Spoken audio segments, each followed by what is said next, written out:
Good morning. John Tarks here with Midline and Minden. It's Friday morning, May 26th here with your Friday First Look video for the week. We have about 3 primary topics we'd like to discuss with you here this morning. First off, we'd like to talk to you about our scout starting and corn emergence scouting, some of the tips and things we're looking for there. We'd like to talk to you about some delayed planting considerations as we're looking at wrapping up some corn and soybean planting here over the next 3 or 4 days. We'd also like to talk to you about some tips and just some information on some replant decisions that you're going to need to make as well in a few isolated cases. You know, scouting wise this year, I think one of the more exciting things we've done is we've moved everything, our reporting metrics over to the Climate Corporation platform. Those of you that have accounts set up, those of you that are iPhone, Android guys, I think you're going to really like what you have to see here.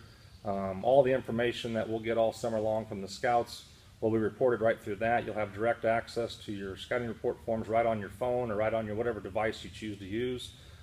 I know for me, as I've monitored the boys here this week, just out in the fields, keeping track of what's going on, what they're seeing, just to have the pictures at each pin drop they have, the information at each pin drop show up as they put it in, has been pretty slick. I think it'll narrow up that process for you guys evaluating what's going on in your fields. If there's something that needs some attention, we need to go out and take a look at together. The Climate Corporation platform and how it's integrated into our Service Plus platform has been pretty neat. It's been a great week with it, and we're looking forward to sharing that with you guys and all your operations this summer.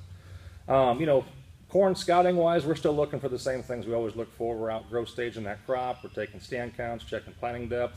We're kind of back to doing the double, triple skip chart. We want to give you an evaluation of your planter and maybe how it performed with a certain seed size, or be able to try to give you some information so for 2018 you can fine tune your planter a little better, as well as with insect and weed ID.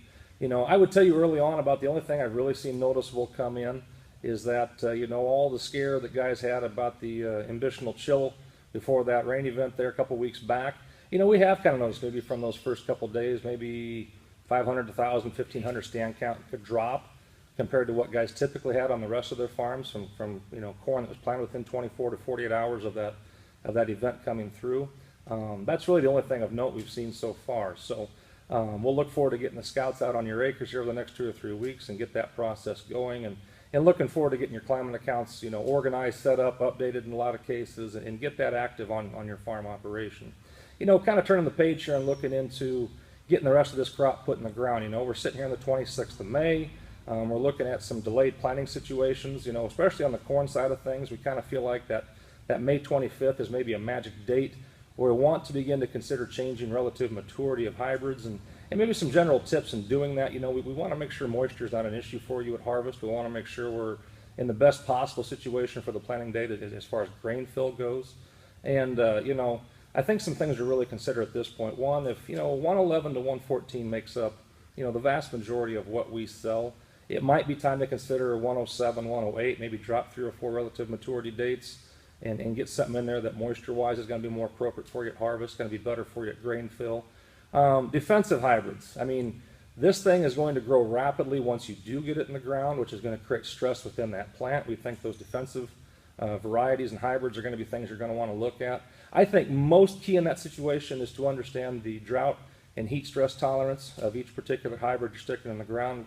You know, we are going to delay pollination and push that into a warmer time of summer, where that drought and heat stress tolerance is going to be something that's going to be very key. So from a corn standpoint on delayed planting, I think those are some very key decisions and things you want to think about as you're wrapping up those last few farms.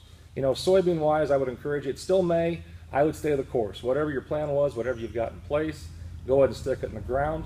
I would probably encourage you to look at getting your earlier beans in the ground immediately and wait on those longer beans, longer season beans, your group 3s. And I think once we transition into, you know, kind of 1st of June time frame, I think you're really going to want to be in that group 3 ballpark as we're kind of in that, you know, that day length kind of race like we talked about in one of our previous videos with you guys. Those group 3 beans are going to give you a chance as we get closer to the longest day of the year and these soybeans, you know, transfer from vegetative stages to reproductive stages. Those group 3 soybeans in southwest Iowa are going to give you a chance to set 1 or 2 extra trifoliates that I think your group 2s may not. And that's going to be something that's going to impact, give you a little bit of a yield bump at harvest. And we know right now with the farm economy the way it is, every bushel counts.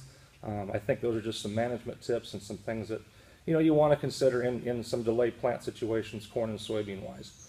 You know, replant wise on corn and beans, and I think right now you'll probably see a chart there from Iowa State jump up on the screen there from Iowa State. We have had just a little bit of replant corn activity out there, and some guys calling with some concerns on soybeans as well.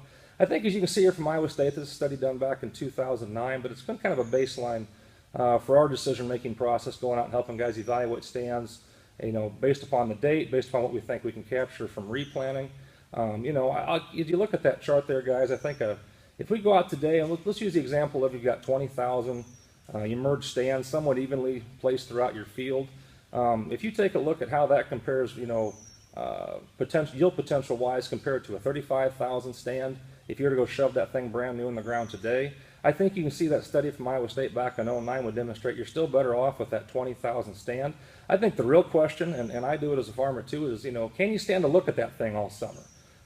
That's a hard decision. There's the economic side of it and there's the emotional side of it. And kind of where do you want to be on that? I know personally, I would probably tear stuff up because I can't stand to look at it. Every Sunday morning I drag my family on the slow path to church because we go on a crop tour on the way there. And I want something I can be proud of, something that can be representative of what we expect at our farm.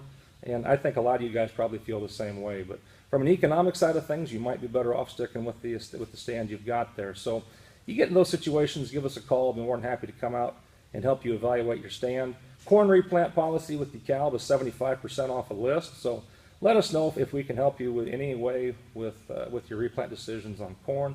Soybeans, it's really a rare case, I think, where we get out with soybeans. I'm a firm proponent that if we can still get 90,000, stand, kind of somewhat evenly placed throughout the field, that we're in pretty good shape there and don't need to make any big decisions. But the evenness of your stand's pretty key. I think, having that thing planting date's probably still more important than going out and having that thing evenly spaced and all that stuff right now. Those are very key as far as that goes. If you do find yourself in a situation that you need to replant soybeans, treated soybeans through Midline and Minden are 100% replant off, cost off the top. Untreated would be 75% off the list, and that's just a little information that hopefully can help you make some decisions as you get down the road. So with that, guys, I want to wish you, a great Memorial Day weekend. We hope for some of you that are done, it's a really relaxing time with your family. For those of you guys, a great window and opportunity to get this thing wrapped up. Know that we will be around all weekend. You need us for seed. Anytime you get this thing on the ground, call us. We will be around. Carrie and I will be around to service your needs and anything you guys need. With that, it's May 26, 2017. I'm John Tarks with Midline and Minden. This has been your Friday First Look video. Have a great weekend.